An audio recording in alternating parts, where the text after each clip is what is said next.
you are a student here in the UK, you have completed your course and you look forward to switching to other types of visas like skilled workers visa, okay, you've contacted this company, they've called you, they have scheduled an interview for you, and now you don't really know because you are kind of nervous, you don't know the questions that they ask you on that interview. Or no, that is not your case. Maybe you are watching me from outside the UK, that's in your home country, and you have it in mind to move over to the UK. Now you have applied for these jobs and the company has contacted you for an interview, so you don't really know what to do. Guys, stay tuned.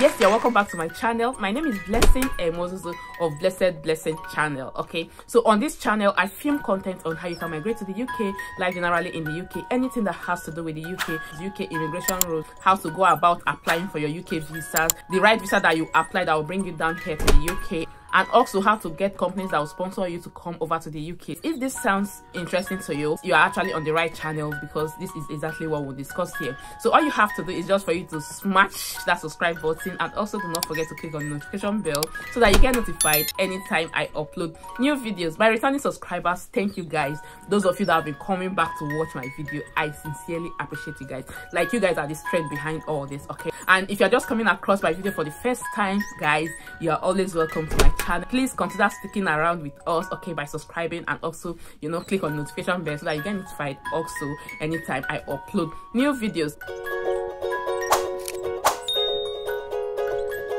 So I've come to discover that many people have actually lost the opportunities of securing a good job here in the UK simply because of some of the questions that they were asked during the interviews that they could not really profile the right answers to. So hence I'm doing this video, okay? If you are contacted for an interview, first is this: you have to try as much as possible to appear your best, okay? Yes, you must not be corporate because here in the UK they are not into that corporate, just like back there in some African countries where you just have to not tie, do this, you know, wear corporate dressing and all that. But in as much as you don't really need all that, especially for a care job, okay, you have to dress smartly, okay? Try and make your look very moderate, okay, and very attractive, okay? Yeah, very decent also, okay? So actually your look represents you, because immediately you come in, you know, immediately you meet the panel, of course they will first of all look at you. You all know that, okay? So outside your look, you have to wear a very cheerful face, put on a smile. Yes, always smile, okay? Because once they see that you are the type of person that smiles a lot, of course that also will help. Like, they have already, you know, this during the interview they will have a spreadsheet, okay, like a questionnaire that they will ask you those questions from. So anyone you get, they will just take it, okay? They will just look at you and you will not know that they've already ticked your appearance. You will not even know, because they will not even tell you that this is what they want to do, okay? They will just take it, okay, that this person is moderately dressed, is perfectly dressed, is excellent. You know how it is. Today I'm basically introducing to you guys 8 questions, like 8 questions and answers, okay? These questions that I'm talking about, I'm saying this based on the experience I have here in the UK, especially for those of us that read HR management. We discovered that there are some things, there are some certain procedures that a company must go through in terms of when they are doing their recruitment. It's a law here in the UK. Okay, so before an employer can employ anybody, they first of all have to advertise. That's if they want to, if they choose to. Then if these applications comes in, they will have to invite these people, scrutinize the CVs, anyone that they see that actually met their criteria, like the things that they actually want from that particular job role, they will definitely contact that person for interview. So interview can never be overruled because it's one of the criteria here in the UK. You must undergo this interview process, okay? Interview, induction and all that. But today, guys, I don't want to go into all those inductions and all that. I just want to focus on interview. Going straight to the question, okay? Some of the companies that I applied to, okay, the questions that they asked me before I was contacted to come and resume my job. So this is exactly what I'm sharing today. So first of those questions was, of course, to introduce yourself, okay? So yes, once you are asked to introduce yourself, what you should do is still wearing that face. Tell them politely, just in a few minutes, tell them your name. You can tell them your background, tell them most of the things that you like, the knowledge that you have, the personal skills that you feel that you have acquired over the years, the experiences that you have. You can just chip that in, okay, during that introduction process, okay? So that is number 1. Then secondly, guys, why do you want to work for this company? Yeah, or why do you choose support work or care work, just as the case may be, okay? So if you are being asked these questions, I remember when I was asked this question, I politely just still wearing that smile on my face. Yeah, one thing about life is that everybody wants to hear a story. Okay, you don't just go on and say, oh, I applied because I have passion for the job. Of course, everybody knows that before you get to this stage, you must have had passion for this job. But guys, you have to put up a little story. Okay, at this stage, once they ask you this question, try and put up something, like something that actually happened. Okay, in my case, I remember I told them that yes, I actually chose your company because I've done my research and I got to know that your company is one of the best companies here in the UK under that particular sector of job that you are applying for. Okay, so that's another thing.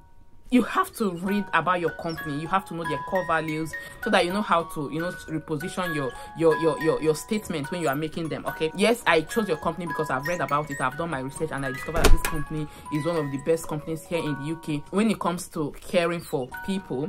And of course, I chose support work, or I chose care work because I have passion for it. Yeah, I like caring for people, especially vulnerable people. I have this connection with them that once I see them, ranging from my church, you can just put up something. Okay, think any of these things that you've done before. Okay, you can just chip them in my church. Then I used to be under children's section because I love children so much, so I like tutoring them.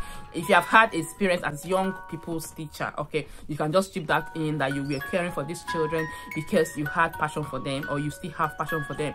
Some of my friends, they used to drop their children with me in my home, especially when I'm free. I render this care and support for them because I feel that they are very innocent, they are very tender. Just try and put up something. Okay, but that was how I answered that question. Okay, so the next question is this: if you are being employed and then of course posted to a unit, and a service user in that unit happens to abscond, what are you going to do? Okay, it still boils down to what I said before about knowing your company. I had to tell them about the experiences I had before, okay, where I cared for people, of course, the kind of people that I cared for, or in my previous job back then in my home country. Just tell them the kind of job or the kind of people that you cared for, okay, especially if you've had that experience before.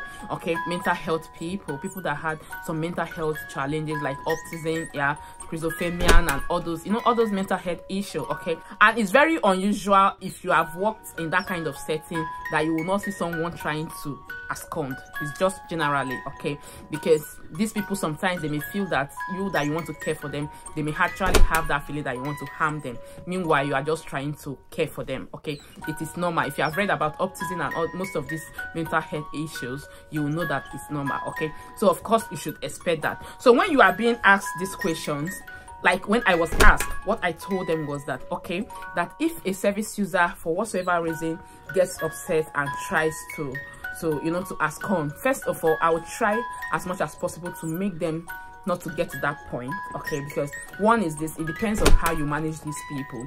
Okay, because if you really know a little bit about this this care certificate e-learning stuff, okay, you discover that there is something they call the red zone. Okay, before they get to that red zone, they must have given you some symptoms. Okay, they must have gotten to that amber point, or maybe the green zone, amber, and before they finally gets to that to that red zone where they become very heightened. Okay, so yes, once they are in that green zone, you know that they are comfortable. Before they get to that amber zone, they would have been giving you that little sign. Okay, yes, they have given you that symptoms and you have been trying, but it happens even with most experienced staffs. Okay, it happens. Okay, so once that client is actually on that red zone that's up there, and the only thing that the person wants to do is either to just harm himself or just to run away, to abscond and all that. Okay, if it happens that the person absconds, these are the stories that you tell them.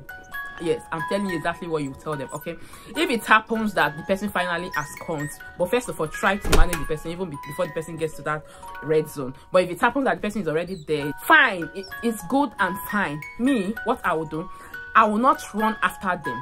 Guys, do not run after them, or tell them that you will not run after them, because running after them, they feel that you are chasing them. Okay, and if in that process anything happens, they can just run into a coming vehicles and anything goes wrong, of course you'll be held reliable because you actually push that person to that point. Okay, meanwhile to you are just trying to help. So all you have to do, or what I told them that I would do in that situation, is just for me to remain calm. Yes, following that person at a distance if possible. Don't even let them know that you are behind them. Okay, you can just be walking gradually, but before then you try as much as possible to walk up to the person first. Okay, try to talk to them, but you discover that after discussing with them, trying to calm them down, you must have read their support plan or their care plan, okay? So you would have known the exact words to tell them to calm them down in that situation, okay? So but if none of those words are working and the person just runs off, okay, fine, just leave the person. If you can keep an eye on that person to know the exact place that the person is going to, you can. Yeah, that's if that circumstances at that point allows you to do that, okay? You can actually keep an eye on them while you are calling the emergency. Ring the police, yeah, and also call for help. So but then why it's also good for you to keep an eye on that customer is because yes, when the police comes, they will want to know the actual location that the person has ran out. So okay, so you'll be able to provide that information. Call your office, explain to them what happened after you have rang the police. So it's not the duty of the police to go in search of this person. However, remember that you still have to provide some other information to the police to enable them identify this person, like okay, the color of dress that the person is wearing, you know, most of the things, the heights, how to describe the person so that they will know the right person they are looking for, okay? That is why it's also good for you to have an eye on them while they are walking away. However, remember that you will not run after them. So this was exactly what I told them, and I believe that I actually got that point. Yeah. The third thing that you may likely be asked is this: if a service user gets upset and begin to display some challenging behaviors, what will you do? Okay, yes, these people, like I said, it depends on the setting of that company. It depends on what the company does, okay? If it has to do with vulnerable children or vulnerable adults with mental health issues like autism, schizophrenia and all that. Okay, for those of you that don't really know what schizophrenia is, it's just like sickle, like as we can call them in our local dialect, like people that have sickle, okay? So it's just for you to know how to manage them. So if you are being asked this question, the first thing that you should do, if wearing that smile on your face, tell them that yes, I'll first of all read their support plan or their care plan, okay? So I'll get to know the exact thing, or get to know the exact well that will tell them, that will make them to be calm, especially when they are displaying challenging behaviors. Challenging behaviors could be like cutting themselves, trying to shout, you know, just trying to run out. Each of them are actually unique in their ways, okay? So you could actually have a client or a service user that wants to, you know, harm himself, or that wants to even harm you as the carer, you know, do all sorts of things. They tend to shout, okay, that even the whole neighbors will gather and be asking, who is that, where is that noise coming from, okay? And they have some that when they are upset they cry, when they are happy they cry. So that is why I said you have to tell them that the first thing you will do is just for you to read their support plan, and then after you have read their support plan, of course you would have known the exact thing to do when they are actually on that particular situation, okay? To some, it could be just singing for them may help them to calm. Some playing music for them may help them to calm. Some, you know, encouraging them and keep reassuring them that they are fine, that they are safe. Just that reassuring will help them to calm. So it depends on the situation, and like I will always tell you, these lovely people are actually unique in their different ways. So the more reason why you should know their support plan. So that is exactly what you can answer, okay? You can still add your own words to that, okay? So then the fourth question that you may likely be asked is the roles of a support worker. What are the roles of a support worker? Any job that you are going for, always try to research about that role. Like I politely told them that the role of a support worker is to care, basically care and support these people, just like the name implies, okay? Supporting them in terms of administering medication, yes, the right medication at the right time, the procedures and all that, okay?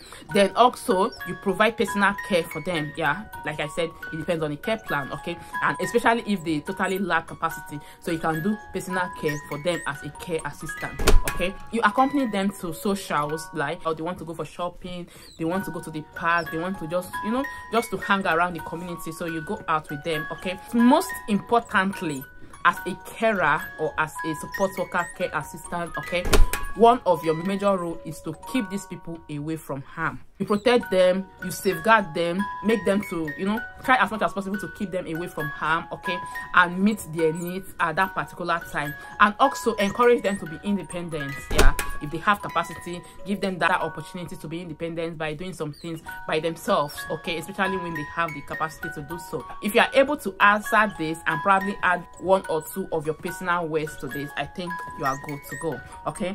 The fifth question I was asked is that if actually we employ you and post you to a unit, what are the challenging behavior that you expect to see from these people? Okay, that's from the service users. Okay, so what I told them, similarly to the other question that they asked, politely tell them that yes, you already know the kind of situation that these people are in. Okay, so there are many things that you expect them to do, especially when they are just seeing you for the first time. Okay, ranging from, you know, that first impression, the first day that you resume work, they may not likely be friendly, they may chase you away, telling you that I don't want you, you know, just leave my flat, leave my house, you know, most of the things. Okay, I don't want you to come close to me.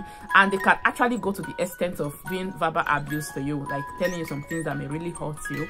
You expect verbal abuse, you expect even physical abuse. Okay, and you expect discrimination, especially when you are, you know, when you are a dark person, when you are a black person. Okay, because some of them, they actually kind of, they don't like some of them, because some of them may likely not want a black person to attend to them, because these people are not actually in the right frame of mind. So these are the challenges that you may actually encounter at the job. Okay, so tell them about the mood swing. Okay, some of them may actually be nice, very friendly the first minute, then the second minute they're already shouting. Okay, they're already on top of their voice, or they are displaying some other attitude. Okay, so mood swing is one of the things that you expect from them. So just talk to them, tell them some of the negative things that you actually expect from these people, which is very normal, especially for people that have autism, that have schizophrenia and some other health related issues. Okay, so yes, the eighth and the final question that I'm going to present today, okay, you can actually do your research to add, but the final one that I'm going to present today is, if a service user is being abused, what will you do? Okay, if a service user is being abused, the first thing to do is for you to approach this person personally, privately, and discuss about it if they want to disclose, because some of them will not want to disclose, especially if it has to do with maybe sexual abuse and other ones. Okay, give them that listening ear, be calm with them, lower your voice to the lowest that you can do, be calm with them. So from their statement or from what they have reported to you, you'll be able to now have some concerns, like the areas that you feel are not safe for them. So you have your concerns about that. Yeah, you identify your concerns. Okay, then you report to the appropriate unit. Okay, you report to your manager, yeah, that's your line supervisor, and also if it warrants you calling the police or contacting the police, you can do that. Okay, document everything. So this is exactly what you need to do once such issues happen, and you can also tell your interviewer exactly that. Okay, I know that this information may likely help any of you, and if you have any of your opinion to add to this, please drop them on the comment section, especially if you have had interviews in the past, some other questions that you were asked that is not here, that I did not mention on this video. Kindly drop them on the comment section. Yeah, and also if you're just coming across my video for the first time, please do not watch to this point without subscribing to my channel. Again, share this video. Please try to share this video so that other persons will get this information. Thank you so much for watching, and I remain blessing, a Moses of Blessed Blessing channel. Thank you.